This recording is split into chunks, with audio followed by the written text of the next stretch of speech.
Il était une fois, dans un lointain pays d'Orient, un charpentier nommé Ali Baba, qui vivait pauvrement avec son épouse. Ali Baba allait souvent dans la forêt avec son âne pour y couper du bois et le revendre en ville. Un jour qu'il était allé chercher du bois dans la forêt comme à l'ordinaire, il entendit un bruit de galop. C'était un groupe de cavaliers qui se dirigeait tout droit vers lui. Et les hommes n'avaient rien d'aimable. Ce sont certainement des voleurs. Je ferais mieux de me cacher. Ali Baba cacha son âne derrière les buissons et grimpa à un arbre. Les hommes arrivèrent et s'arrêtèrent juste sous l'arbre. Ali Baba les compta. Ils étaient 40 exactement.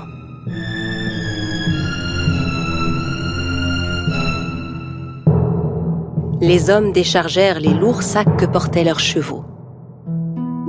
Et Ali Baba comprit alors que ces hommes étaient bien des voleurs. Le chef de la bande se dirigea vers un énorme rocher devant lequel il se mit à crier. « Sésame, ouvre-toi !» Soudain, il se passa une chose incroyable. Le gros rocher glissa sur le côté comme une porte coulissante, laissant apparaître une grotte. Les voleurs entrèrent un par un en portant leurs gros sacs. Quand le dernier fut entré, la porte se referma automatiquement. Ali Baba était médusé par ce qu'il voyait. Au bout de quelques instants, le rocher s'ouvrit à nouveau et les voleurs ressortirent de la grotte. Quand le dernier fut dehors, le chef se tourna vers la porte et ordonna « Sésame, ferme-toi !» Le gros rocher se referma aussitôt et les cavaliers se remirent en selle et s'éloignèrent. Ali Baba descendit de son arbre et s'approcha à son tour du rocher. Il lança les mots qu'il avait entendus. « Sésame, ouvre-toi !» La porte s'ouvrit dans un grand bruit. Ali Baba entra d'un pas hésitant. Il fut ébloui de ce qu'il vit. La grotte était remplie d'or, d'argent, d'étoffes rares, de diamants et de pierres précieuses. Il regarda autour de lui, ramassa 3 sacs et sortit de la grotte. Puis il se retourna vers le rocher et lui adressa les mêmes mots que le chef des voleurs. « Sésame, ferme-toi !» Il chargea les sacs sur le dos de son âne et rentra chez lui. Arrivé à la maison, il montra les sacs à sa femme. Elle n'en croyait pas ses yeux et pensa qu'Ali Baba avait volé les sacs. « Où as-tu trouvé tout cet or ?» Ali Baba lui raconta alors tout ce qui s'était passé. Elle était si heureuse. Ils se mirent ensemble à vider les sacs. « Aide-moi à compter ça. Je veux savoir combien d'or nous avons. » « Non, creusons plutôt un trou pour y enterrer cet or. » « Va creuser le trou, j'irai demander une tasse à mesurer à ton frère Cassim. » Cassim, le frère d'Ali Baba, était un riche marchand, mais c'était un homme très cupide. Il n'avait jamais aidé Ali Baba, qui mit sa femme en garde. « Très bien, mais ne lui parle surtout pas de l'or. Personne ne doit savoir. » La femme se rendit chez Cassim pour lui emprunter une tasse à mesurer. Sachant qu'ils étaient très pauvres, Cassim lui demanda « Que veux-tu faire de cette tasse? Tu n'as pas d'argent à mesurer ?» La femme inventa alors un mensonge. Bien sûr, Cassim n'en crut pas un mot. Il mit discrètement un peu de miel sous la tasse avant de la confier à l'épouse d'Ali Baba. La femme rentra chez elle avec la tasse et commença à mesurer l'or. Puis, quand ils eurent compté tout leur or, Ali Baba alla l'enterrer dans un grand trou. Quand tout l'or fut bien enterré, la femme d'Ali Baba rapporta la tasse chez son beau-frère. Elle n'avait pas remarqué que de l'or était resté collé sous la tasse. Quand Cassim reprit la tasse, il vérifia aussitôt dessous. En voyant que de l'or y était collé, il fut stupéfait.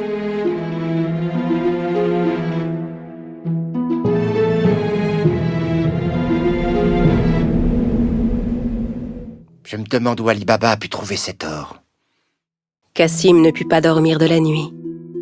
Le lendemain matin, il se leva et se rendit directement chez son frère Ali Baba pour lui montrer l'or collé sous la tasse. Ali Baba, d'où vient cet or? Je croyais que tu étais pauvre. Où l'as-tu trouvé? Ali Baba lui raconta tout et le pria de n'en parler à personne d'autre. Si tu ne me dis pas où se trouve cette grotte, je dirai au voleur ce que tu as fait. Mais, Cassim... Ali Baba savait que Cassim ferait ce qu'il disait. N'ayant pas d'autre choix, il conduisit son frère à la grotte.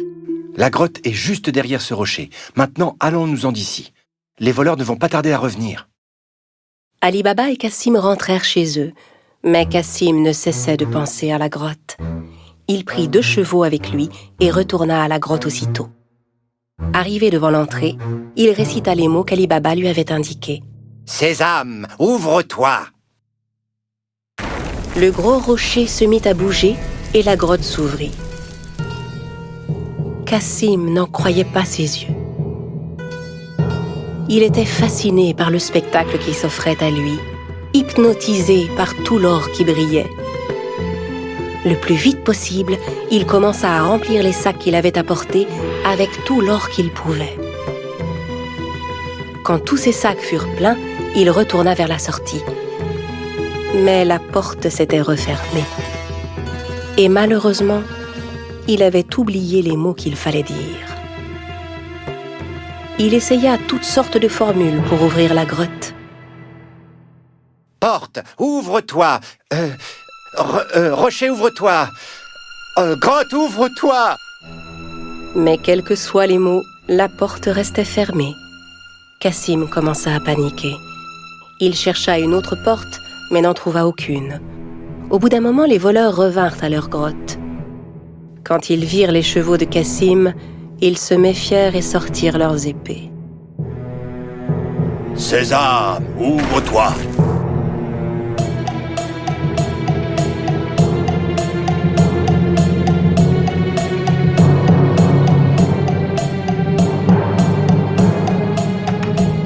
En entrant dans la grotte, les voleurs s'emparèrent de Cassim et le punirent sur le champ. « Alors c'est donc lui le voleur qui nous a volé notre or » À la nuit tombée, ne voyant pas revenir Cassim, sa femme commença à s'inquiéter. Elle courut chez Ali Baba pour lui demander son aide. Ali Baba aussi était inquiet pour son frère. Il retourna à la grotte et vit les 2 chevaux qui attendaient devant la porte. Il comprit alors que son frère était à l'intérieur et qu'il s'était fait tuer par les voleurs. Il retourna voir sa belle-sœur et lui raconta tout. Ensemble, ils décidèrent de n'en parler à personne. Au bout de quelque temps, Ali Baba et son épouse vinrent s'installer dans la maison de Cassim. Ils s'occupaient de son commerce et aidaient à le faire prospérer. Leur fortune ne cessait de croître.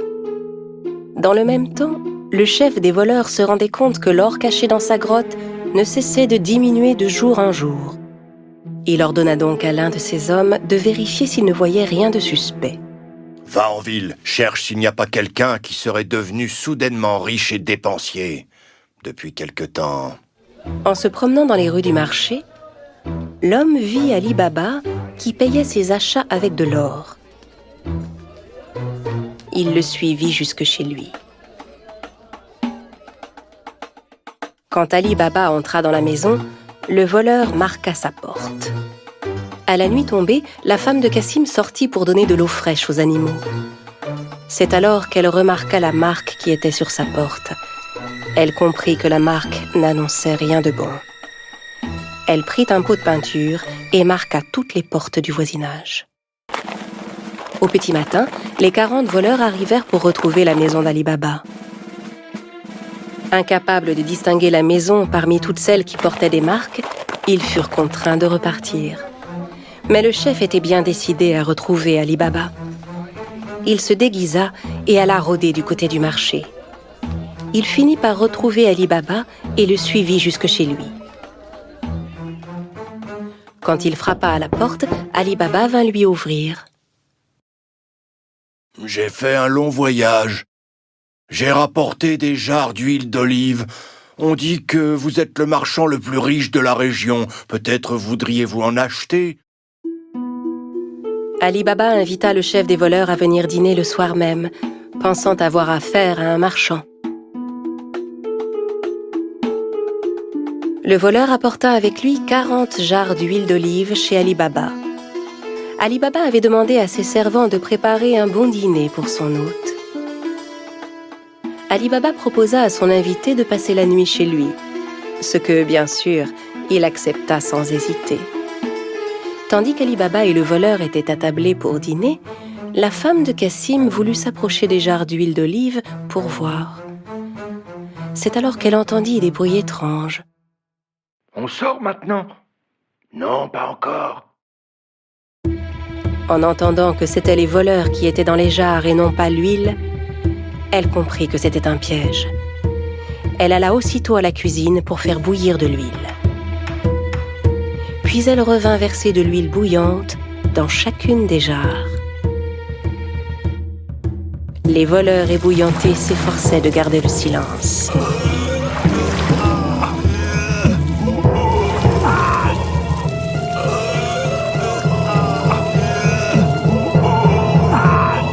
À minuit, quand tout le monde était endormi, le chef des voleurs alla vers les jarres.